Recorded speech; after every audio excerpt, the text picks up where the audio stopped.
Hai Informatics, balik lagi di Himapods, podcast by Himatika UT bareng Nindi dan Fiandra.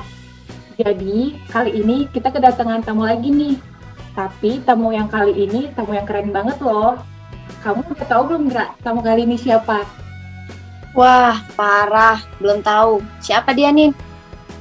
Jadi narasumber kita kali ini salah satu mahasiswa tercepat dari angkatan 2018 loh.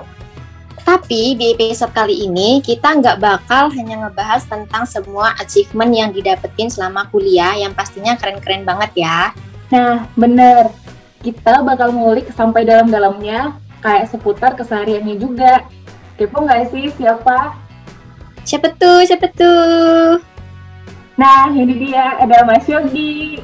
Halo Mas Yogi. Halo Mas Yogi. Halo, Fiandra dan Nindi. Apa kabarnya nih Mas? Wah, sangat baik lah. Kalau kalian gimana kalian? Aku baik juga. Aku juga baik Mas. Oke, mungkin dari Mas Yoginya boleh perkenalan dulu nih Mas. Oke, jadi perkenalkan ya, namaku Yogi Dwi Andrian dari mahasiswa informatika angkatan 2018, asal dari Madiun, Jawa Timur. Mungkin itu aja. Kesibukan Mas Yogi setelah lulus nih sekarang ngapain aja Mas? Oh, kalau kan hitungannya belum lulus ya, jadi kayak ngumpulin berkas-berkas untuk yudisium dan sebagainya, dan juga kerja juga sih kesibukannya, sambil mengikuti beberapa program di luar kampus. Nah, pas banget nih Mas. Kita semua kan tentunya pernah ngelewatin masa-masa perkuliahan nih kalau kita terumpit dikit.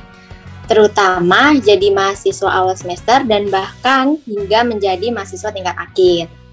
Mas Yogi sendiri termasuk mahasiswa seperti apa selama kuliah pertama masuk sampai mahasiswa tingkat akhir ini?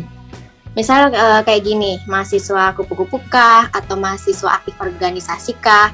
Atau mahasiswa ambis kah? Apa mungkin malahan waktu awal semester Mas Yogi ini termasuk mahasiswa yang pemalas banget? Terus agak masuk semester atas baru menyadari nih, oke, aku akan berubah. Soalnya kan yang kita tahu dan yang baru tahu, Mas Yogi ini termasuk kategori mahasiswa informatika yang pintar, apalagi kalau udah soal ngoding. Nah, jadi gimana Mas, masuk kategori mahasiswa yang gimana di awal sampai akhir semester ini? Agaknya panjang ya Mas. Oke, mungkin kalau untuk mengkategorikan mahasiswa seperti apa, jadi saya sendiri kurang paham ya. Jadi kalau saya sendiri organisasi ikut, kuliah pulang juga sama, kadang juga kuliah pulang atau kupu-kupu. Ambis ya tentunya punya ambisi lah, kalau masing-masing itu harus punya ambisi. Terus males ya, mungkin semua orang miliki lah rasa kayak males untuk ngerjain sesuatu hal. Dan untuk di mungkin tingkat-tingkat semester awal, karena saya sedikit cerita aja ya, dulu itu saya cross jurusan gitu, dari jurusan informatika, dari jurusan waktu SMK. Jadi waktu awal-awal itu kayak semangat banget pengen belajar hal-hal yang baru. Jadi dihitungnya mungkin kalau di semester awal kayak lebih giat juga sih sampai di semester akhir ini, nggak mengendur semangatnya gitu. Mungkin itu aja. Oh, berarti dari awal itu Mas Yogi udah emang maksudnya jurusannya emang diinginin banget gitu ya? Ya benar, soalnya waktu SMK dulu tuh kayak merasa kayak salah jurusan, terus masuk kuliah ya pengen jurusan yang merasa aku kayak idam-idamin dari dulu sebelum masuk SMK, ataupun kayak sebuah jurusan yang menurut passionku gitu loh. Jadi masuknya di informatika. Kalau dari Mas Yogi sendiri, ambis itu apa sih artinya? Kalau menurutku sendiri ya, ambis itu kayak orang-orang yang memiliki tujuan jelas loh. Jadi berusaha untuk merealisasikan dengan sungguh-sungguh. Tapi kadang juga ada beberapa ambis itu kayak merugikan sekitar gitu loh. Ada yang juga yang memberikan benefit ke sekitar. Semisal kayak merugikan sekitar tuh ya kalau dia ngelakuin apapun demi tujuan itu, kalau kadang itu ngerugiin teman-teman atau tidak mau temennya menyalipnya atau di titik poin yang sama dengan orang ambis seperti itu. Itu Terus yang kedua itu ada, kalau semisal ambis yang memberikan benefit ke sekitar itu semisal mengajak teman-temannya untuk mengikuti dia, membagikan apa yang dia ketahui, membantu sekitar, men-share ilmu yang dia dapat gitu. Itu menurutku kalau apa itu definisi dari ambis sendiri. Kalau menurut Nindi sama Fiandra, ambis itu gimana? Mungkin dari Nindi aja deh dulu. Oke. Nin, gimana Nin? Kalau dari aku sendiri sih, aku setuju ya sama Mas Yogi. Soalnya ambis itu kalau dari yang aku tahu tuh orang yang punya target gitu. Jadi kita ada tujuan untuk mencapai target itu sendiri. Bukan kayak yang kalau zaman sekarang tuh kan banyak tuh orang-orang bilang kalau kita rajin ngerjain tugas, rajin belajar, itu ambis, tapi mereka dalam konteks negatif. Padahal itu sebenarnya hal yang wajar. Kalau menurut aku sih gitu. Kalau menurut aku ambis tuh emang ada dua sih, ada yang bisa bikin positif sama negatif. Yang positif tuh yang ngebangun juga kan, kayak Mas Yogi bilang kayak ya buat motivasi orang gitu sih, biar orang pada semangat juga. Nah kalau yang negatif tuh mungkin lebih ngerugiin orang ya, mungkin dia kayak lebih kecaper sih bahasa zaman sekarang tuh kalau aku. Oh ya Mas, menurut Mas Yogi kita lagi ngomongin ambis nih, jadi mahasiswa ambis itu penting nggak sih? Kalau menurutku penting juga sih, karena pasti kita punya tujuan ke depannya kan, mau jadi apa, terus mau ngapain, kita punya impian apa. Nah, untuk itu ya kita harus kayak berusaha lah ngewujudin dengan sungguh-sungguh apa yang jadi impian kita, terus atau tujuan kita. Kalau dalam konteks ini kan mahasiswa yang pengennya apa dikejar sungguh-sungguh, kayak pengen cepat wisuda, pengen ikut program magang atau pengen yang lainnya, ya kita harus punya ambisi lah untuk mencapai titik-titik itu. Terus jangan cuma kayak ya hari ini, terus besok terserah yang di atas kayak nggak punya tujuan aja gitu. Kadang juga punya tujuan tapi nggak pernah berusaha ngewujudin atau memiliki ambisi, itu juga percuma gitu untuk mencapai tujuannya gitu. Jadi harus punya tujuan, terus harus kita realisasikan gitu sih. Dan itu penting tujuan itu. Itu sih kalau menurutku. Iya benar sih, setuju sih sama Mas Yogi. Kayak yang kata Mas Yogi tadi ya, kalau dari Mas Yoginya sendiri, kayak ambis tuh lebih ke mengejar, ada yang dikejar lah targetnya, tujuannya gitu. Jadi misalnya nih, ada temennya Mas Yogi kayak bilangin, Yogi ambis nih, ambis. Tapi lebih ke kayak konteks negatif. Itu perasaan Mas Yogi sendiri gimana? Biasa aja atau kayak kesel gimana gitu? Kalau menurutku nggak apa-apa sih, tapi terkadang kalau yang tak lihat itu kan ada orang yang mengatakan wah dia ambis nih, atau padahal yang dikerjakan itu adalah hal yang biasa yang memang seharusnya dikerjakan gitu loh, apa yang kayak yang Nidip katakan tadi di awal. Terus contohnya itu kayak yang dikerjakan itu kayak ikut matkul penuh, ngerjain semua tugas, dan itu kan hal-hal yang lumrah itu kalau untuk dijalanin. Terus kalau menurutku kayak dia orang yang mengatakan ambis itu ya menjustifikasi aja bahwa perbuatan dia itu normal, kayak wah ambis banget Jok. Lah emang kan itu kayak kewajiban gitu, dan seharusnya juga dilakukan gitu. Normalnya emang gitu. Dan mungkin itu aja sih kalau dari aku. Jadi bisa aku simpulin Mas Yogi ini agak risih gitu ya dibilang ambis. Enggak juga sih, kayak masa bodoh aja sih kalau aku, tapi ya iya. Ya itu. Oke. Kalau soal ambis sih kayaknya aku udah mulai ngerti sih dari Mas Yogi itu gimana. Nah, aku mau nanya soal sekarang kuliah. Kita kayak sharing-sharing gitu sih, Mas. Mas Yogi waktu kuliah itu ngikutin apa aja? Misalnya kayak ngerjain suatu project atau organisasi atau volunteer gitu. Apa deh, Mas? Jadi kalau mengerjakan satu project itu ya ada beberapa project pribadi, dan itu buat nambah portofolio. Terus kalau ikut kegiatan selama kuliah itu ikut, pertama yang pernah tak ikutin itu ikut Google Bangkit, salah satu studi independen di kampus Merdeka. Terus ada magang. Kalau magang ini nggak lewat kampus Merdeka, jadi lebih ke inisiatif sendiri, pengen magang. Terus kayak ngambil course di Coursera dan di coding. Terus kalau organisasi ya tentunya Himatika, alumni Himatika, terus ikut juga Permikomnas atau Perhimpunan Mahasiswa Informatika dan Komputer Nasional. Lalu juga yang saya ikuti adalah proyek dosen. Jadi ada beberapa dosen yang mengajak saya untuk ikut di proyeknya, jadi saya bersedia untuk membantu gitu. Mungkin itu aja kalau hal-hal yang tak kerjain selama kuliah gitu. Oke, tadi kan Mas Yogi ada bahas tentang course yang diikutin tuh Mas. Jadi selama kuliah untuk menambah skill gitu dan pengetahuan tentang coding, apa sih yang Mas Yogi ikutin?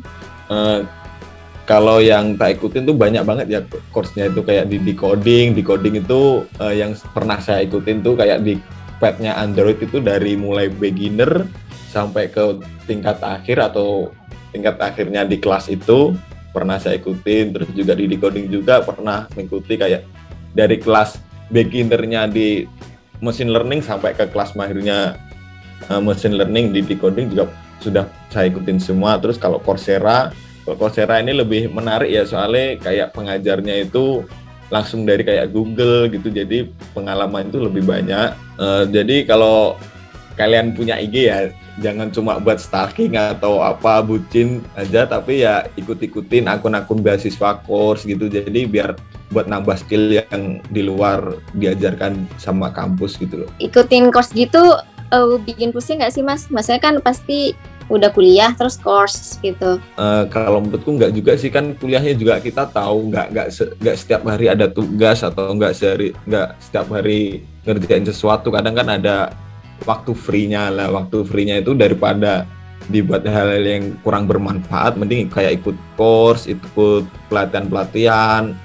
Apalagi kalau di luar sana kan banyak beasiswa, bisa dapat sertifikat, dan itu sangat berguna banget sih nantinya. Terus saya juga mau nanya nih, kalau Fiandra sama Nidi pernah ikut course apa aja nih selama jadi mahasiswa nih? Kalau aku course yang pernah diikutin baru dikit sih, antara lain, kayak agak formal ya. Yang course itu aku ikutin decoding, Dikilab sama Proget. Kayaknya baru itu sih Mas. Udah lumayan itu. Ya tapi nggak sebanyak Mas Yogi deh. Ya berproses. Terus kalau Nindi gimana?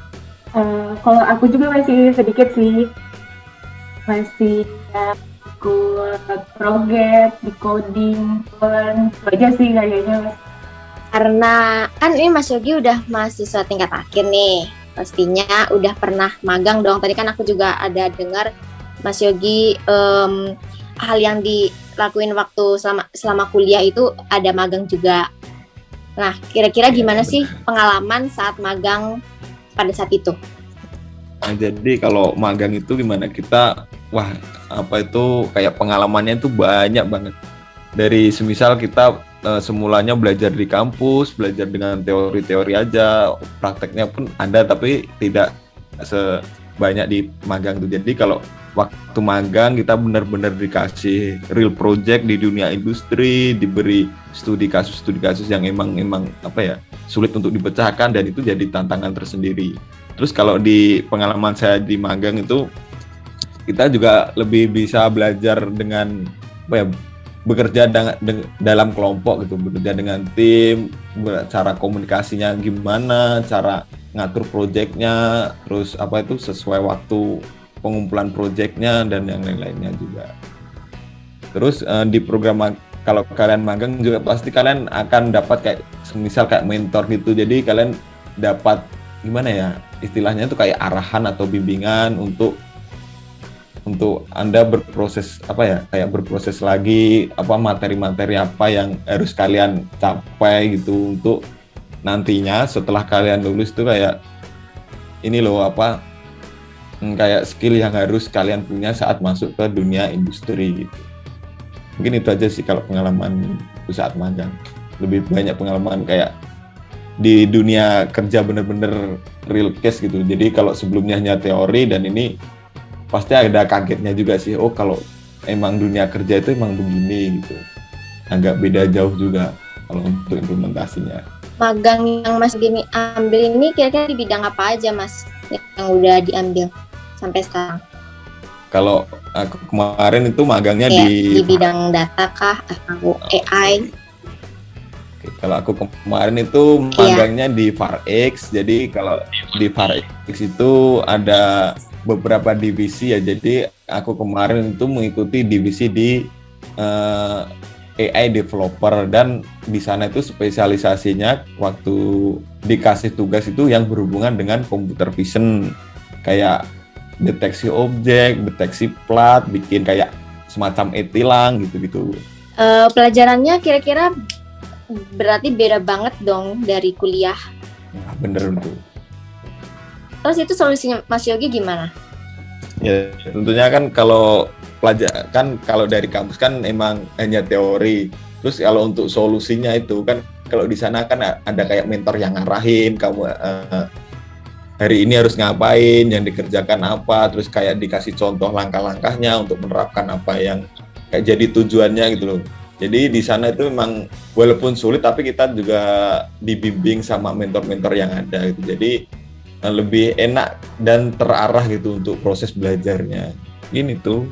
Oke, mungkin teman-teman yang dengerin juga bisa banyak belajar ya dari Mas Yogi tentang pengalaman magangnya yang tadi.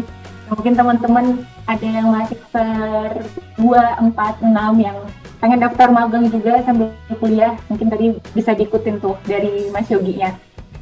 Terus nih Mas, kemarin-kemarin kan pernah ngobrol nih sama Mas Yogi yang ditawarin kerja sebelum lulus. Itu ceritanya gimana sih Mas? Oke, jadi mungkin sedikit cerita ya. Jadi kan pasti sebelum ditawarin kerja kan pasti ada yang nawarin, dan yang nawarin itu tahu kita gitu. Nah, jadi biar orang yang nawarin pencari kerja ini tahu bahwa kemampuan kita ya harus kita lakukan lah, kayak semisal kayak digital branding untuk diri sendiri seperti kayak membuat LinkedIn, GitHub, dan web porto gitu. Terus kalau itu manfaatnya kayak buat bikin orang tahu kayak capable kita itu bisa ngapain aja dan pengalaman kita itu apa aja. Terus yang ingin saya jelaskan juga kayak di penjelasan singkat nih, ditawarin kerja sebelum lulus. Jadi waktu itu kan kalau kalian tahu LinkedIn, jadi di sana itu ada kayak postingan, ada kita bisa terhubung dengan orang. Nah di situ saya waktu kemarin tuh aktif menggunakan LinkedIn, sering nge-like postingan ataupun men-share. Lalu dari situ adalah kayak notif masuk, mungkin dia orang stalking akun LinkedIn-ku, terus dia memberikan penawaran dari salah satu head of growth-nya, salah satu perusahaan yang nawarin aku ini. Jadi singkat cerita dia bilang mau nggak jadi kerja di perusahaan ini. Terus saya bilang juga waktu itu karena belum dapat kerjaan dan lagi magang posisinya, jadi saya iyakan. Terus dia bilang bisa nggak kayak kirim CV gitu. Oke, jadi habis itu saya kirim CV, habis itu interview dan alhamdulillah lolos. Lalu kalau saat ini proses kerja tapi di masa probation atau masa percobaan 3 bulan gitu. Mungkin itu sih kalau pengalaman ditawari kerja sebelum lulus. Jadi intinya kalian gunakan kayak seperti LinkedIn, GitHub, web porto dan sebagainya semaksimal mungkin untuk membranding diri kita, jadi agar orang itu tahu gitu, capable kita itu sampai mana dan pengalaman kita. Kayak misal kayak ikut organisasi, pernah ngambil course, nah itu penting banget buat nambah portofolio. Mungkin itu aja sih kalau pengalaman di tahun kerja sebelum lulus tadi. Nah, seperti yang Mas Yogi bilang tadi, emang sosial media itu sangat berguna ya guys, untuk teman-teman yang pada dengerin. Bahwa di LinkedIn, terus di IG kita juga bisa personal branding. Terus juga orang-orang bakal ngelihat kita dari mereka tuh, kita tuh gimana. Dan mungkin kalau mereka tertarik sama kita di sosial media itu kan kita bisa jadi jadi membuat mereka tertarik untuk mengikut kerjasama sama mereka gitu. Terus dari cerita perjalanan Mas Yogi selama perkuliahan terlewatin, motivasi terbesar apa yang dapat Mas Yogi perjuangkan untuk bisa sampai seperti ini? Biar teman-teman termotivasi juga, Mas. Oke, jadi motivasi yang terbesarku itu yang pertama tentu adalah keluarga lah. Kayak kita itu udah disekolahin, diberi uang saku, kebutuhan kita udah dipenuhi dengan baik. Jadi kuliahnya itu harus dengan maksimal gitu. Terus pasti kita juga ingin membalas semua yang udah dikasih kepada kita itu suatu saat bisa memberikan hasilnya juga gitu. Itu yang pertama. Terus yang kedua itu motivasi terbesar itu adalah kayak kehidupan di masa depan yang pengen dijalani gitu. Pasti semua orang kan punya impian hidup mau seperti apa. Jadi itu yang harus diperjuangkan dan harus kita wujudkan sih. Mungkin itu aja, dua itu motivasiku yang terbesar dalam perjuangan. Kira-kira apa nih Mas quotes atau moto hidupnya Mas Yogi? Duh, agak berat nih kalau quote dan moto hidup nih. Oke, mungkin ini aja lah.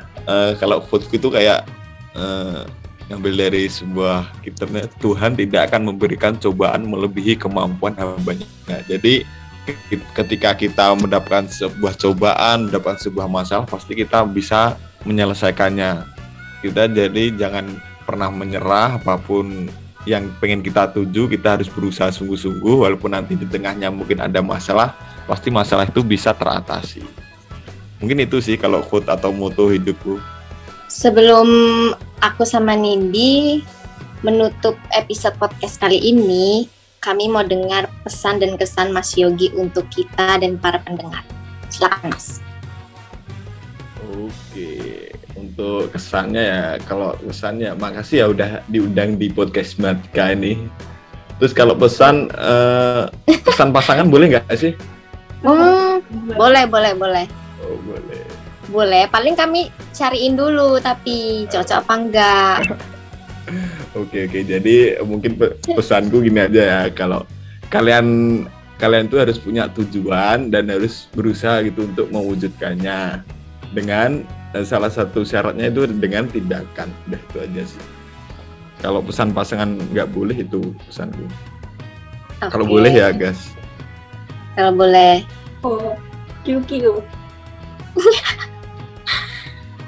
Okay, maybe that's all from this episode. Terima kasih Mas Yogi udah mau jadi bintang tamu. Asik, bintang tamu enggak tuh? Udah mau ditanya-tanya di episode kali ini. I hope you guys enjoy this podcast. Stay healthy. Kalau berpergian, please selalu patuhi prokes. And ya, Diandra. Dan aku Nindi. Pamit undur diri dan sampai jumpa di next episode. Halo Sobat Informatics, jangan lupa like, comment, subscribe, dan nantikan video-video terbaru dari Himatika UTY ya. Bye-bye!